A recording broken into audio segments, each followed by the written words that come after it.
I hear a lot of people tell you that in 2020 is when everything got fucked up. That is not true. In 2018, we were the best employment brand on the planet. Every single person wanted to work there. And then we had a cultural collapse in 2018. Bizarre, right?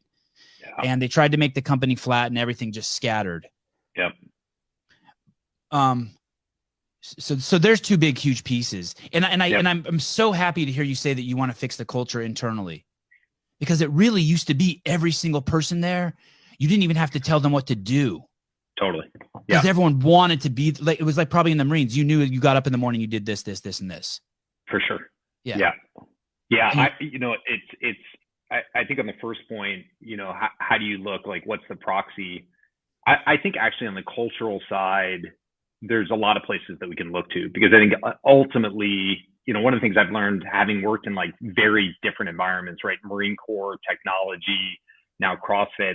Like I think at the end of the day, there are some universal truths as it relates to people and what puts them in a position to do their best work and love what they do. And CrossFit had that. And as you mentioned, we've lost our way a little bit, but I think there is a path to getting back to that with clarity of vision. What are we working towards? And is that something that people actually truly believe in? Can we articulate that clearly?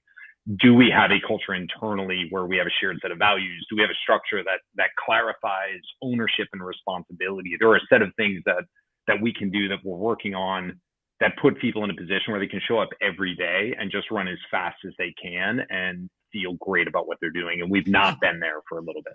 What does that look like? Like there was a point, a guy I really, really liked. So I don't want to say his name, but he came from another company, almost $1 billion company. And he started working at CrossFit and he started hiring people from outside. And that's when we started losing that's when the culture started collapsing, because it used to be okay if I was working out in the gym and I was doing overhead squats with 95 and some 18-year-old girl was doing overhead squats with 135. She goes, "God, you're a bitch." And I would just be like, I know who that's directed at, And she wasn't even a mill girl. I had to learn that. Someone had to do that to her to be like, and I'm not saying that that's the appropriate culture forever, but we had our culture there and everyone there worked out. And then some people started getting hired who didn't do CrossFit.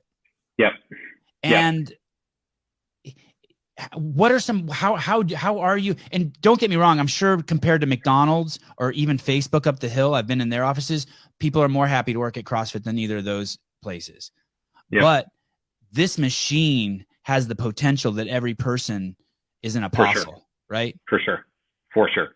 Yeah. I mean, I think, look, one of the challenges and things that I don't know that we've done the best job, it is, CrossFit has such a unique history and culture that is impossible to just write down on paper and communicate to someone internally, but also within the community. And so bringing someone in, and this is to some degree been true of like some of the biggest failures I saw in my career were like at Facebook, we hired a bunch of people from Google and they came in and tried to do what we did at Google and it fell flat because the culture was different and the business was different and the nuance and the language was different. And the folks who were not self-aware, who didn't take the time, really struggled.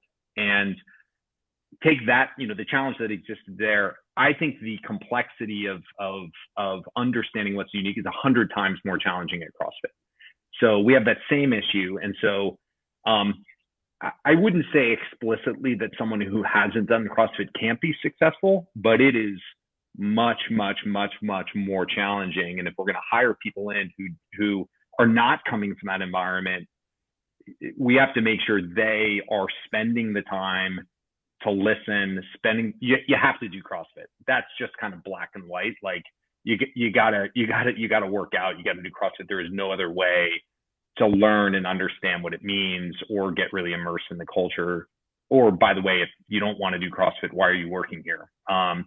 Isn't another piece. But I think that there is a high organ rejection rate. I was talking to our board about this. What was the word you used? A high organ rejection. Like I think about it in terms of like organ rejection, right? Like right, yes. If we are not hiring people, look, I've spent 8 years doing CrossFit. I came from a military background, two things that I think worked in my favor.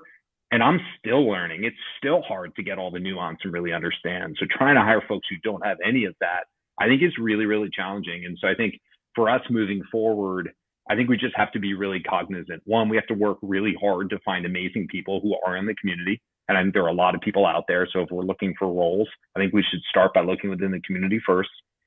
If we feel like we need to hire, there is a role where we benefit from hiring someone who is world-class, who can help us win, then we have to work really hard to first, that person has to be self-aware. They have to come in knowing that their instincts and the language and the culture they're coming from is fundamentally different. And before they come in and say we should do X, Y, and Z, the first X months should just be listening and learning. That's it. When you say self-aware, you mean catch themselves from doing their regular reactions, kind of to be in full meditation mode. Exactly. Like, okay. Even for me, I remember my second day. So my second day was at the games. I did a podcast with Sevan. And by the way, great podcast. Thank you. I really hate to say it. I really wanted him to fail, but fuck, he killed it. You guys killed it. You're easy to podcast with, by the way, too. You're a great talker. Oh, thank you. Thank you. Well, next time I want them to put me next to someone who doesn't make me look like such a puny wimp. God, what is that vein on his arm? That so I was super happy. Seriously, I was super happy to come on with you, Sevan, in that respect. Thanks. I'm old and washed up. You would be both. But I remember in that podcast, I was talking about the impact that CrossFit has and why I was so bullish, because I've never seen anything, working at Facebook, looking at Google, which, by the way, have billions of people using their product. And yet I think the impact that we have is so much more profound. And I called CrossFit a product. I just said, hey, our product. And we got done with the podcast. And I remember I asked right after, we stopped and people said, hey, great. That was great. And I said, okay, great. Like, feedback, like, where can I get better? And silence. And I'm like, no, like, I know that wasn't perfect. I'm on day 2. I know there's a bunch of stuff I screwed up there. And then, someone on the team said, CrossFit's not a product. Not a product. And I was like, shit, thank you for sharing that, because words matter, semantics matter. And I tell that story because I think anyone who's coming in is going to have missteps like that. And because what we do is just so fundamentally unique, even if you have the best of intentions. And if you're not open to learning and asking and recognizing that with the way you approach something or the idea that you threw out there that may have been 100% right in the place that you came from, very often it's not going to be perfect here. And if you can't come in with that self-awareness, you're going to really struggle. So I think that is really, really important.